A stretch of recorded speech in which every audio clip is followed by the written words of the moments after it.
I will say one interesting thing, which I have mentioned previously. It is interesting how Russia is so badly losing the propaganda war. I don't know if it depends who you really talk to about whether they are actually losing this or not. Because some people are like, look, yes, they're not killing, they're not maybe having won this war, but they could. They're just, not putting their foot on the gas. Depends who you ask. Some people say, Ukraine is winning the war. Some people say they're not. I guess it's the whole fog of war thing. How are you supposed to know, right?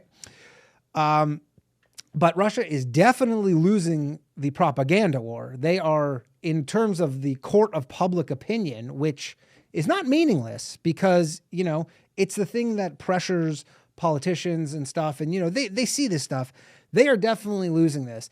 And an interesting thing is, because this is a mostly Twitter, social media based war, we were led to believe for the last 5 years that Russia was so good at social media and so good at propaganda that they were able to rig the entire U.S. election. Remember that whole thing where they were so good at this that they rigged our election. They made people vote for someone that they would have never voted for and didn't want to vote for.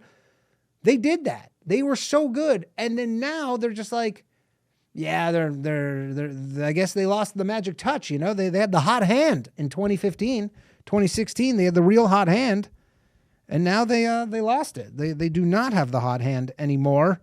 And it is interesting, kind of a interesting thing too. So I don't know and this is kind of an example of how they're losing the war. So there was a shopping mall in Kiev that got bombed. Right, it gets bombed.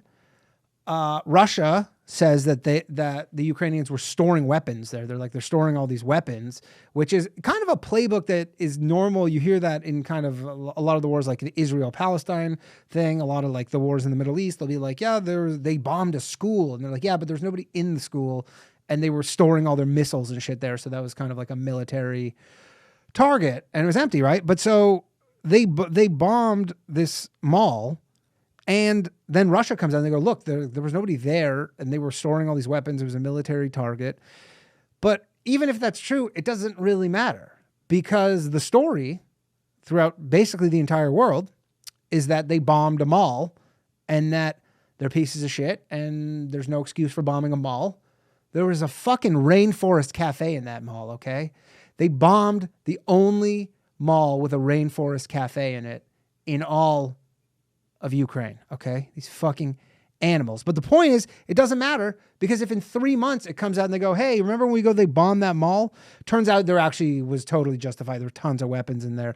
And I say this because there's a few interesting things that's kind of, you're seeing the correction side of it now and how it really doesn't matter, the correction. And so the first one is, and this is an obvious one, but the Hunter Biden laptop.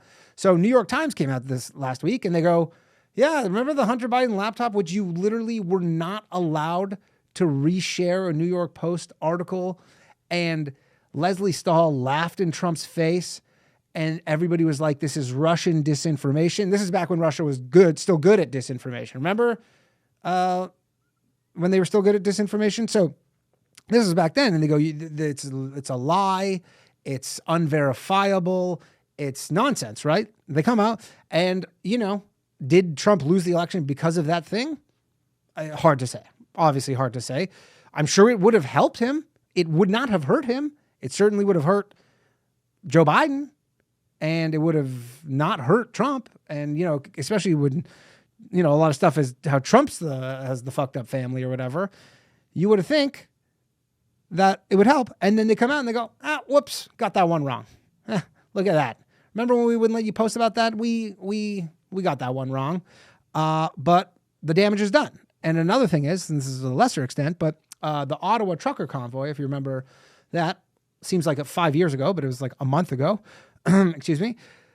There was this thing where they go, yeah, some of the truckers, they went to burn down an apartment building in Ottawa. Remember that? They go, they taped or locked up the doors and then they lit some fire starter thing or whatever. And they were arsonists and they were part of the truckers or whatever. And then this whole thing was all over social media being like, what? This is insane. These truckers are, not only do they want freedom, they want the freedom to be arsonists and kill people. And everybody's like, these people are horrible, right? They're horrible, horrible people. And then it just comes out to go, yeah, we found it was some kid, had nothing to do with the truckers. It's unrelated. If anything, it was to set up the truckers, which it succeeded.